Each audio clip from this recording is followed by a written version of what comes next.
Why do the birds sing so early in the dawn? Yang pertama, beker gelas. Fungsi beker gelas sebagai wadah serbaguna di laboratorium untuk menampung larutan, memanaskan cairan dengan hot plate atau api. Yang kedua, fungsi gelas ukur.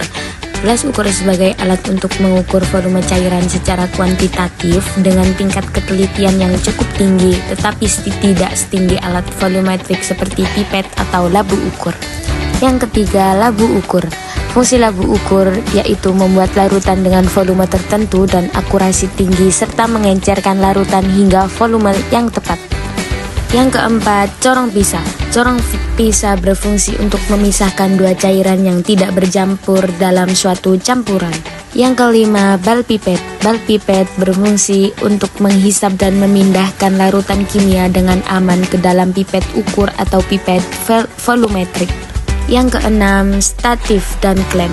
Statif berfungsi sebagai penyangga dan penopang yang berdiri tegak, sedangkan klem berfungsi sebagai penjepit untuk menahan peralatan laboratorium. Yang ketujuh, buret. Buret berfungsi untuk mengukur dan menambahkan volume cairan secara presisi dan akurat.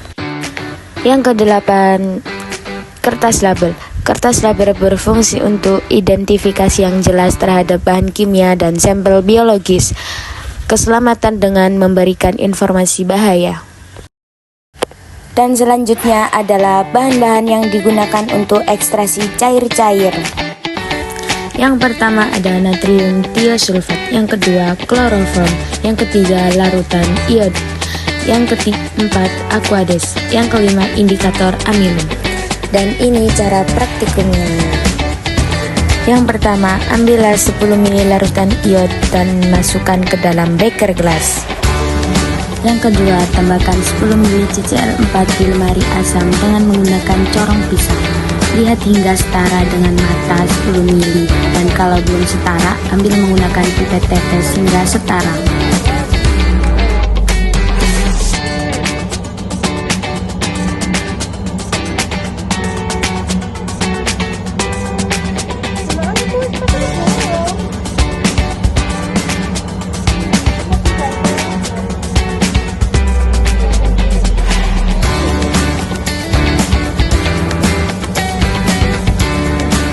Yang ketiga, masukkan CCl4 ke dalam corong pisah hingga 50 ml.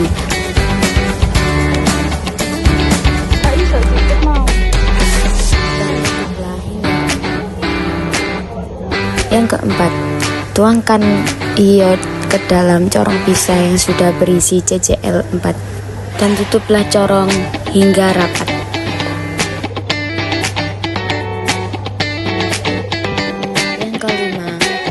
Tutuplah corong lalu kocok hingga tercampur. Pastikan tidak ada cairan yang meresap keluar dari tutup corong pisah selama pengocokan.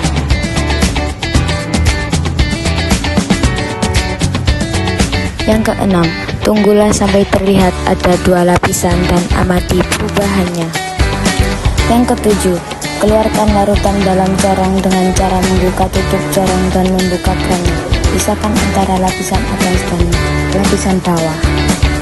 Yang ke-8, lapisan kloroform atau lapisan bawah dikeluarkan dan ditampung dalam Erlenmeyer. Lapisan air ditampung juga dalam Erlenmeyer. Yang ke-9, lapisan kloroform dititrasi dengan larutan standar Na2S2O3 hingga bening.